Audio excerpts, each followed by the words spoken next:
And now, the time fight fans all across the globe have been waiting for. It's the main card with your man, The Voice. As always, in the opposite corner, my mano e mano, my verbal sparring partner, Philly's finest, Wildress Ruffin. What's going on, Ruff? Man, it's amazing to be back, voice. We here. It's the main card. It's smoke o'clock. You see what time it is? Yep. I'm here with the man, the myth, the legend.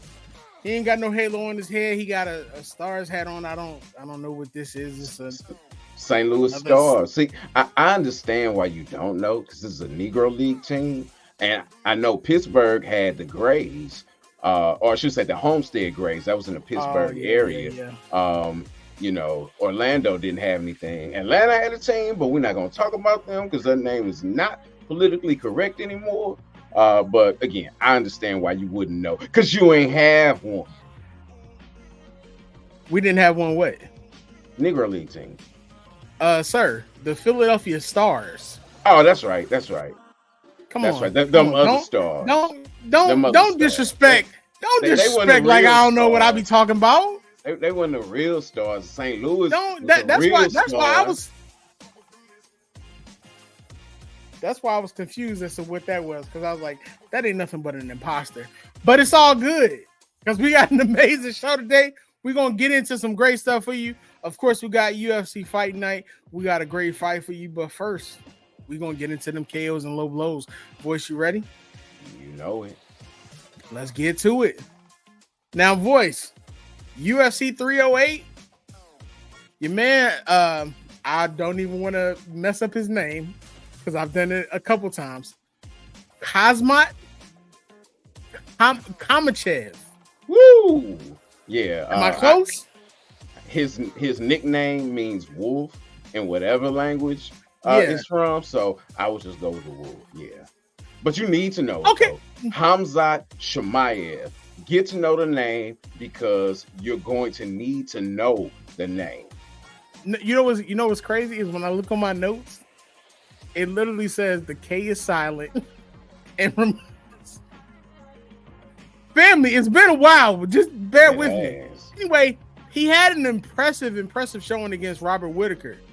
Voice, so many people are talking about his showing in that bout and just feeling like maybe he's the rightful challenger for the next title fight.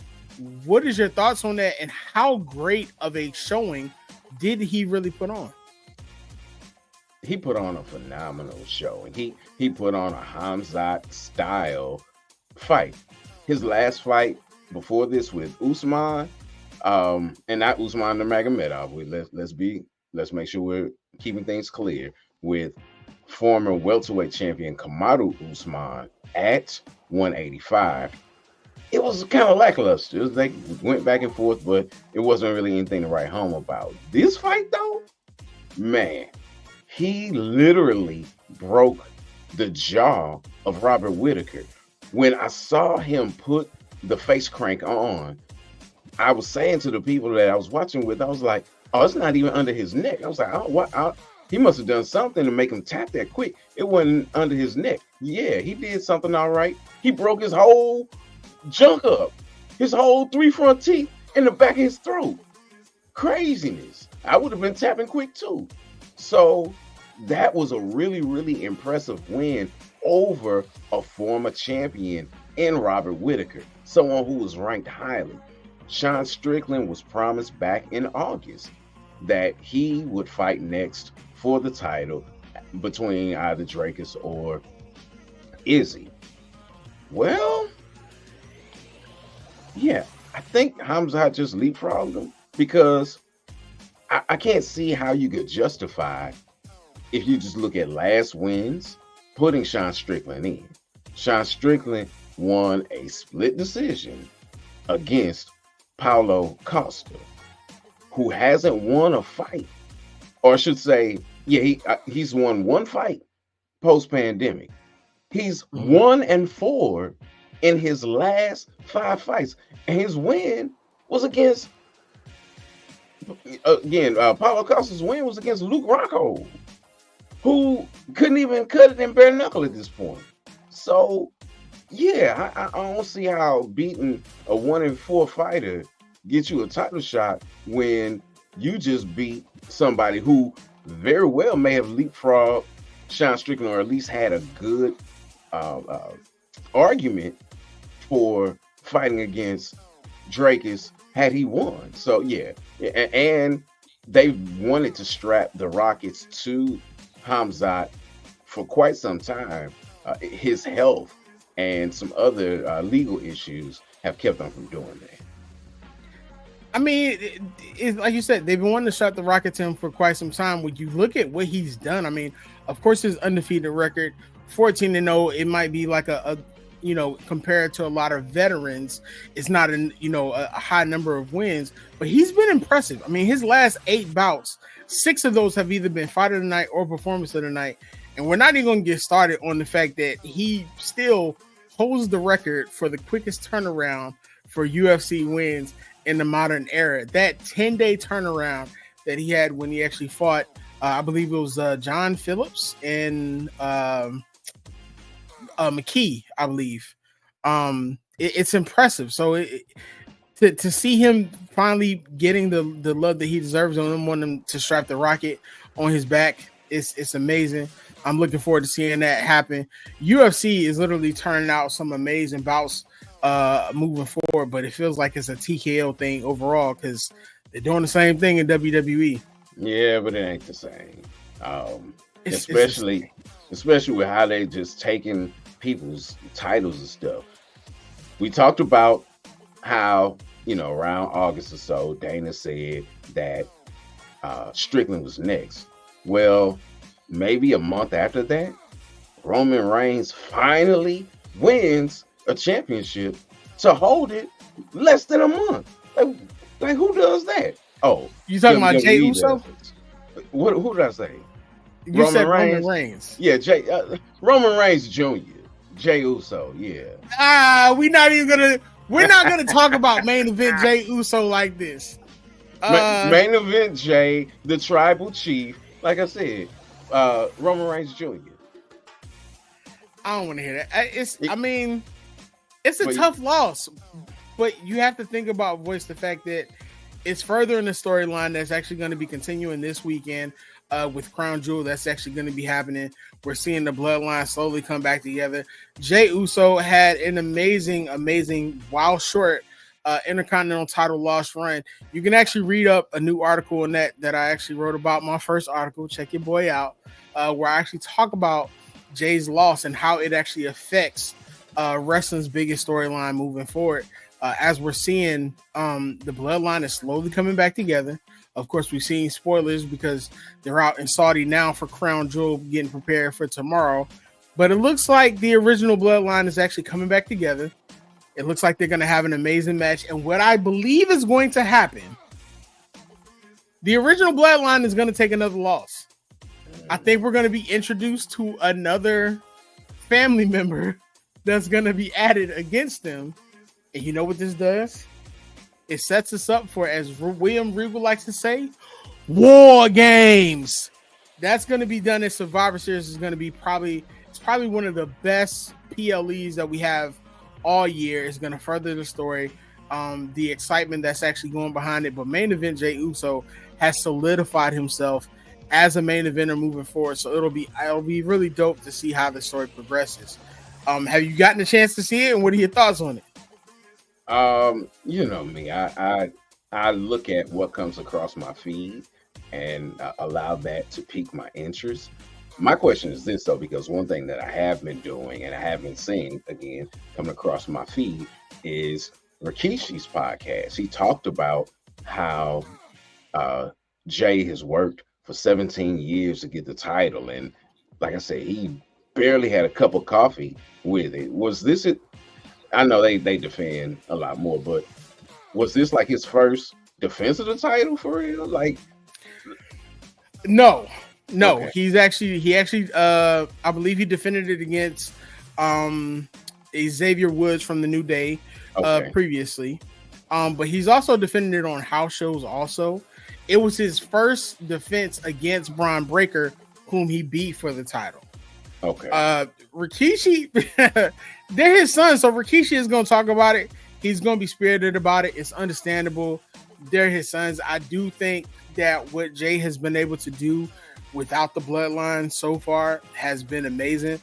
I wouldn't doubt if we see the Usos come back together, but also still have that independence about them in the same manner that Jeff Hardy and Matt Hardy used to do. And as we both saw, they both ended up being world champions also at the same time, while still continuing to be one of the greatest tag team champions out. Okay, my last question about this was more so from a personal perspective. How does this impact his being Jay's, just like his mental state? Because again, he didn't even have a belt for a month. So personally, how does this impact him? And then something else Rikishi was talking about was, you put the belt on somebody who's, making money. How does this impact probably his merchandise sale? It doesn't, because the thing of the matter is, Jay Uso is one of he's probably top 3 most over superstars right now. Every time Jay Uso comes out, it's like a movie. You can see how the crowd reacts. You can see the Yeet shirts. You can see that he's got his own Yeet glasses in the same vein as Bret Hart used to walk around and carry. His interest is still one of the best. I think right now we're just furthering the bloodline storyline so that we can move forward. Ultimately, I think this still always comes down to Roman Reigns regaining his Wolfala and changing the way that the bloodline runs. But I also believe that this is an opportunity for Jay to continue to show another shade of what he's doing, a chance to show that literally he's slowly getting on that tier with Roman as being a main event star. And it's going to give Jimmy an opportunity to be reintroduced, because before all this happened, most people figured Jimmy would be the one who would have a great solo run and not Jay. Not to say that neither one of them can do it, but with Jimmy having been hurt, Jay taking that main event and that right-hand man stance, the Bloodline storyline has been amazing moving forward. I know we'll see Paul Heyman back in the fold soon. We're seeing what's happening with Sami Zayn. But if you take a look at it, everyone in this Bloodline storyline has advanced. Solo Sikoa came from NXT, had only had a few matches, was the NXT North American men's champion. And now look at him. He's leading the Bloodline. He's main evented against John Cena and Cody Rhodes and sorts. Sami Zayn went on to have one of the greatest Intercontinental title championship matches, and he main evented a WrestleMania. You look at what it's done for the Usos. This Bloodline storyline continues to build. I hope it doesn't end anytime soon, because as it gets, each time we feel like it's not going to get better, it improves even more, and it adds more layers to it, and it makes you even more excited to see it. So I'm excited to see what happens. I still personally think one day, as long as they allow it with the way that he's moving, because I don't see it changing anytime soon, Jay Uso is going to be a world champion. Mark my words. All right. Well, timestamp it and mark it. Tweet it to yourself so you can retweet it. Jay Uso, world champion. Well, we're going to move into UFC Edmonton after the break, where former world champion, the Assassin Baby, even though he's a grown man, probably with kids, the Assassin Baby, Brandon Moreno, is taking on the Prince, Amir Al-Basi, as well as a rematch of boxing champions that has a little bit of controversy. Stay tuned. It's a main card. It's not just about the love of the game. It's about dedication and commitment through the process and the patience to endure. There's joy in reaching your goals and peace in knowing you've done all you're supposed to do. Ozell brand. It's not just a brand, it's a lifestyle. And we are back. Shout out to that Ozell brand, man. Make sure y'all go out there, get your cleats, get your Bruce Voice Roys out there in that royal blue, so you can be out here screaming a call like the voice does. That's right, in your baby. Local Walmart. No, not in the Walmart, in the Battle Dome, baby. Caw-caw! Boo! Tomato, tomato, tomato. Just anyway, because Orlando lost their XFL squad, but it's all right. That's crazy. But you know what? We got an NBA team. There you go. Voice. Assassin Baby is back. After an 8-month layoff following his split decision loss to Brandon Royval back in February, Brandon Moreno will face Amir the Prince Albazi in the UFC Fight Night main event, and a bout that sees Moreno literally returning refreshed and newly focused.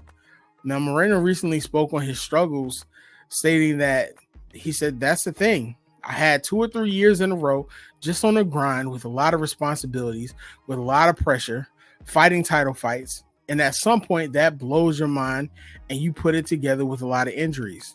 I had to heal my mind. I had to heal my body." Moreno will continue to speak to the media, and during his recent time period, he was just stating that his mind was not perfect and he just was not in a fighting instinct. He said that's the crazy thing about being a fighter. We love to compete and we love to fight. So I decided to take a break. I fought in February, and then in March, I was like, dang, I have to do something. I have to take a fight. Now, in taking a fight coming up, Moreno is explaining that he's going to be excited to return, but voice, he's going to be returning to a new set of UFC rules for striking, as the card will be the first in the UFC main event under the new rule set. And it's going to be taking effect, of course, November 2nd. Now, this change is actually allowing the fighters to use previously banned 12 and 6 elbow strikes. Additionally, the definition of a grounded opponent has been updated. Now the fighter must place a body part other than their feet and hands on the ground to be considered down. Speaking to media, Moreno said the 12-6 elbow, that's good, man. Sometimes in some positions, you can take advantage of that elbow, and sometimes that's going to be in my mind just in case for the fight. Now, the funny thing about this fight, voice, is Moreno wasn't the only one that was working to get back into the octagon. It was also a work back for number 3 ranked UFC flyweight Amir Albazi returning to action also. He was sidelined, voice, for 16 months due to a potentially career-ending injury. He recently stated on his media presser, "Before my match with Cara France, I was struggling with some health issues and I didn't really know what it was.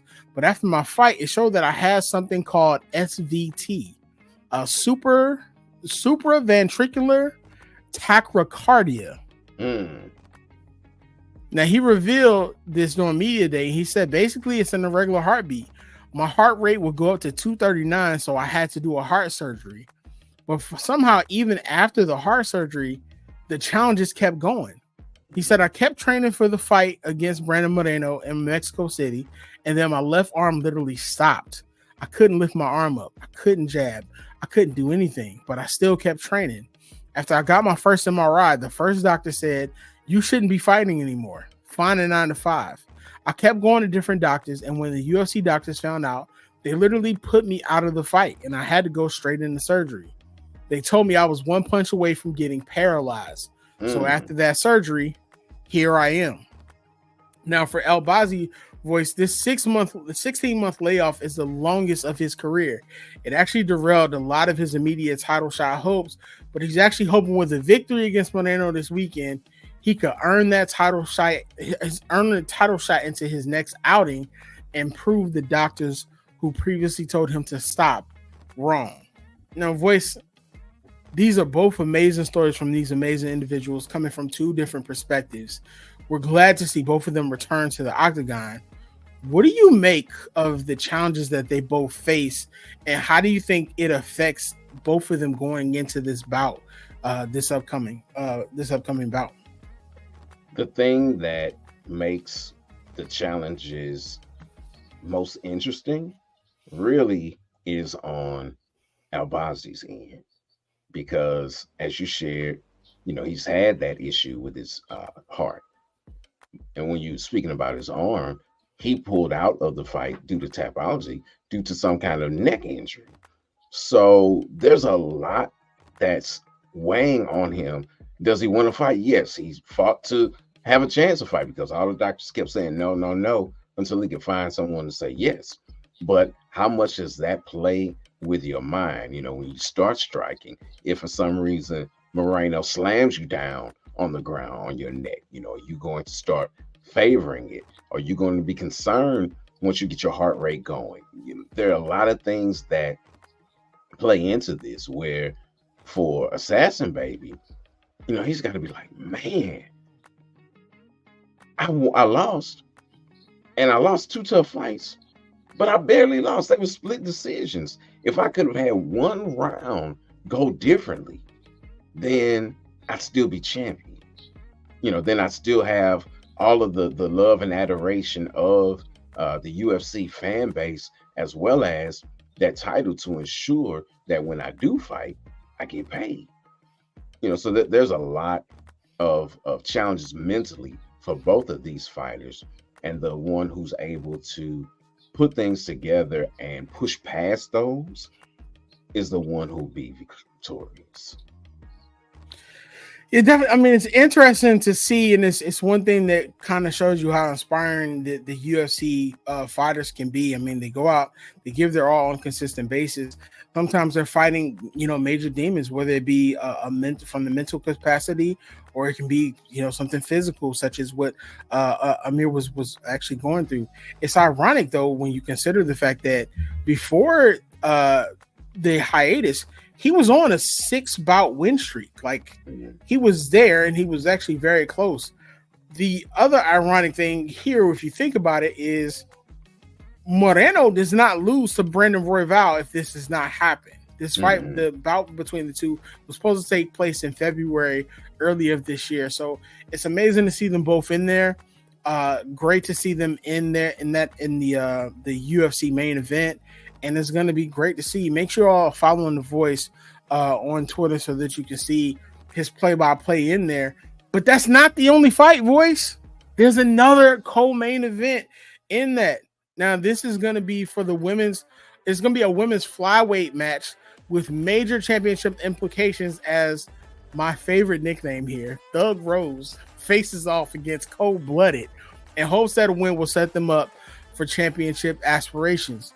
Now, Voice, in this case, it's really odd. In one way or the other, both fighters seem to be using number 2 ranked Manon Fiorot as motivation. Now, after a tough loss, Erin Blanchfield, she used it to sharpen her game. She stated, I feel like I've had a good amount of time to train and really focus on things that I wanted to improve from my last fight.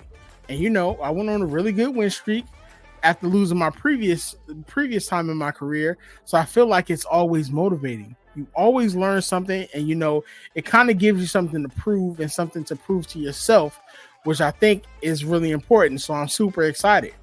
Now, one thing that Blanchfield has done is she's elevated her stand-up game, Voice, with a specialized boxing coach while maintaining her Brazilian jiu-jitsu skills. And one of the things that she's done in the UFC Performance Institute is, in facing Thug Rose, somebody that Blanchfield says she's admired since her teenage years, her camp dialed in, and they used her teammate, Fatima Klein, to help her mimic Thug Rose's style. Now, Blanchfield says she respects her style, but she's eager to prove that a new contender's time has come. Now, on the other end, Thug Rose is super focused and has been relentless in her preparation. She said that she's eager to reclaim her place at the top, and she has her sights set on a potential title shot move past Manon, who she still thinks actually deserves a title shot as the number 2 ranked contender. Now, at the UFC Edmonton Media Day, she stated, I guess anything is possible, and that's my intentions. To put on a good performance, good enough to where there's no doubt that I could be next. I still kind of feel like Manon deserves it next anyway, regardless of what I do, especially because she technically has a win over me. Notice that technically, but it is what it is. If she wins the belt, that would be great to fight her again and even have that dream matchup with Valentina one day. So I'd be excited to see that fight.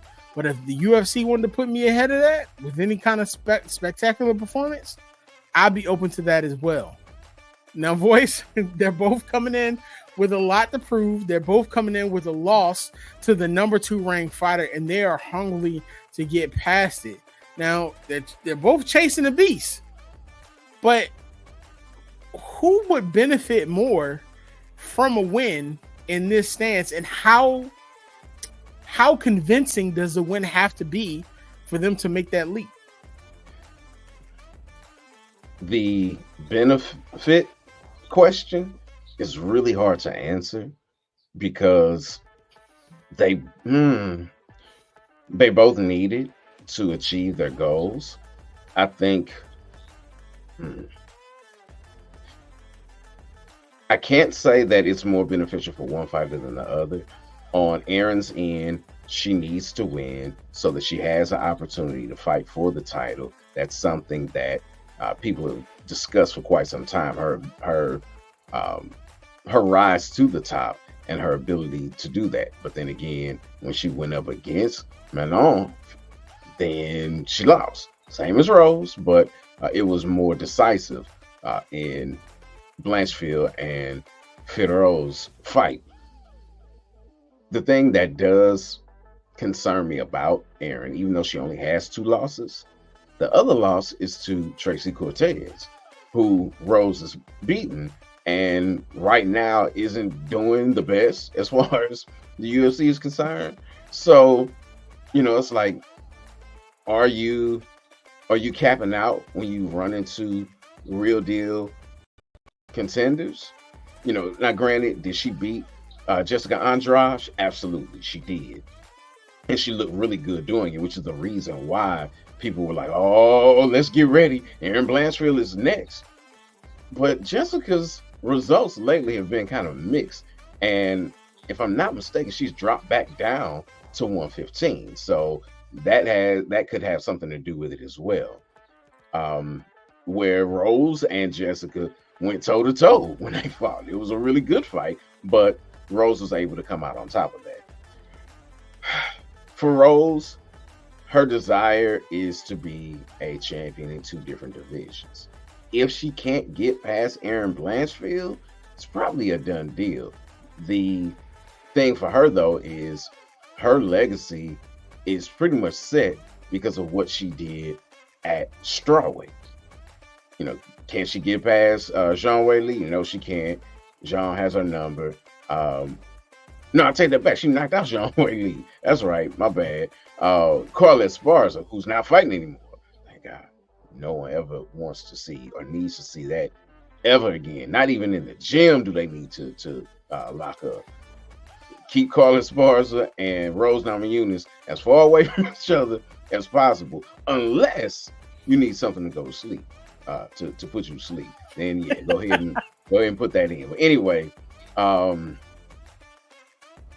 again, Rose's career and her legacy is pretty much a done deal. So she doesn't lose much. She loses the ability to put another feather in her cap and put her name in the running for some of the greatest of all time, really getting on a Mount Rushmore.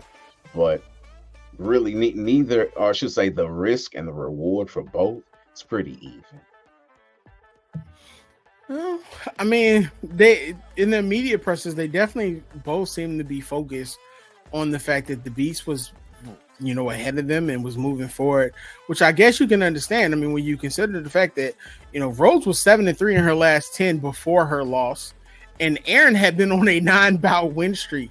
And both were by decision, so it wasn't a situation where they were just dominated, but a loss is a loss. So that'll be interesting to see how that plays out. That's going to be UFC Fight Night Edmonton. Again, make sure that you're following The Voice for that card.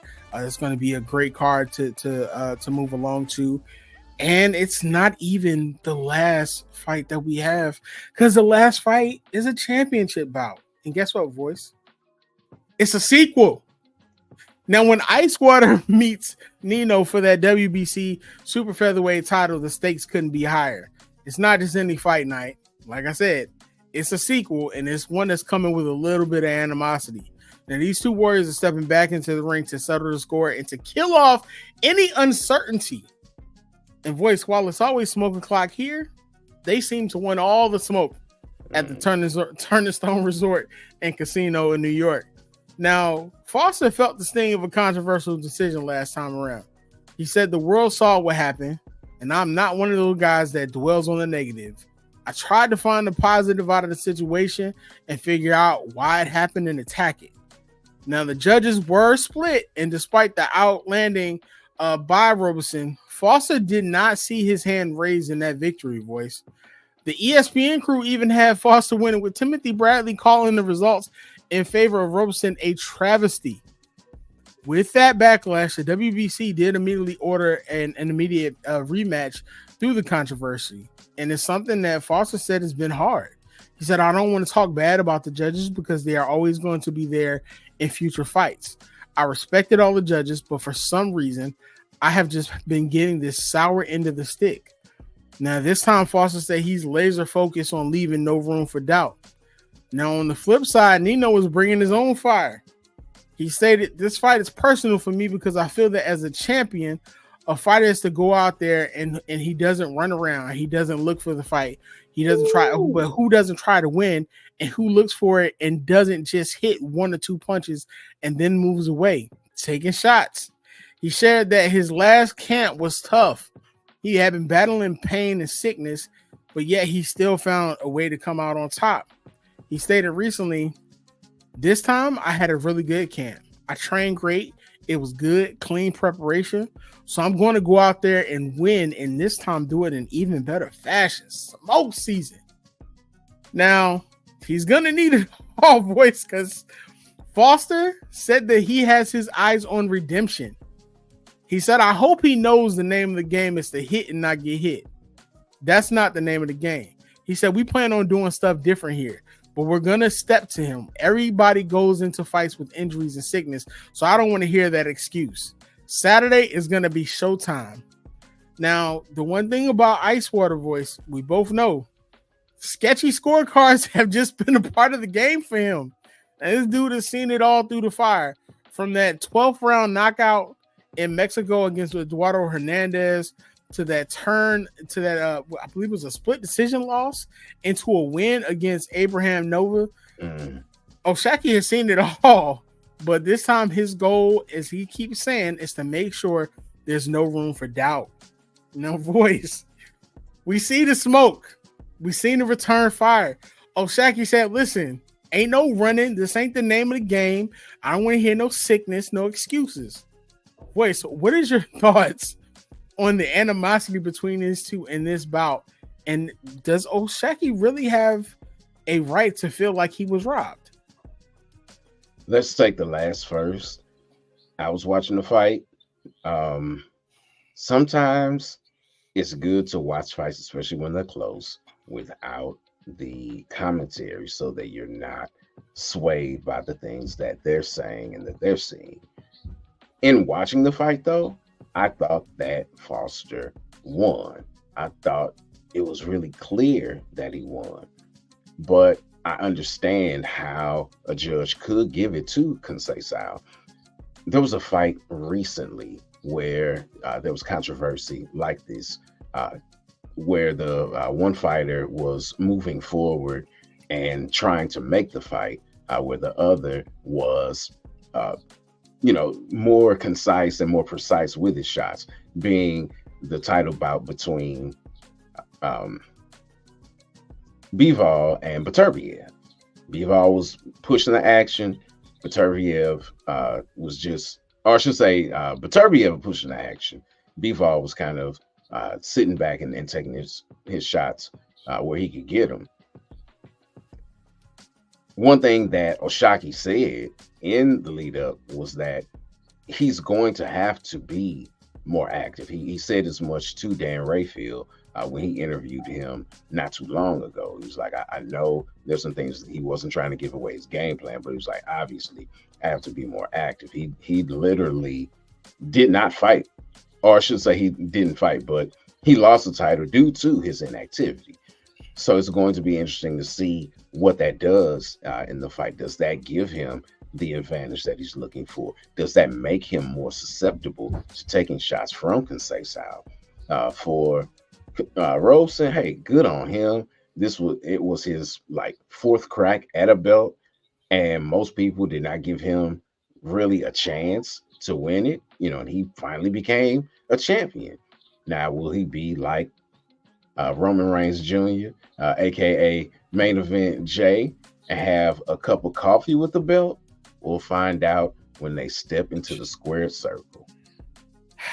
The disrespect is crazy. We're not gonna keep doing this. Not to Main Event Jay Uso. It's just him, Us. Whatever. It don't even matter. Ain't no Jimmy. Well, that's how the song goes. It's just me, Us. Okay. Day one, it's just me. Look, listen, Don't let me get into it. You saw the video I sent you of him in France and how them people went crazy. Yeah. They don't even speak English and they knew the whole song. So I really think that's AI, because they also were saying, thank you, Roman. Real American. Like they were straight from America. Take the A off, but that's neither here nor there. You're a hater and you're delusional, just like that star name on your hat, because we both know the stars were in Philadelphia. Anyway, before that loss, Oshaki was on a 12. I'm sorry, go ahead. Oshaki was on a 12-bout win streak, so it's going to be interesting to see. This is going to be the sequel. Who knows? Maybe we may come out of this and get a third fight. Do the people want to see a third fight? It's going to be amazing. Either way, I missed this. I truly missed this. Either way, make sure you all tune into the main card. We're going to be covering the fallout from it, but also make sure you're following The Voice at THAVOYZE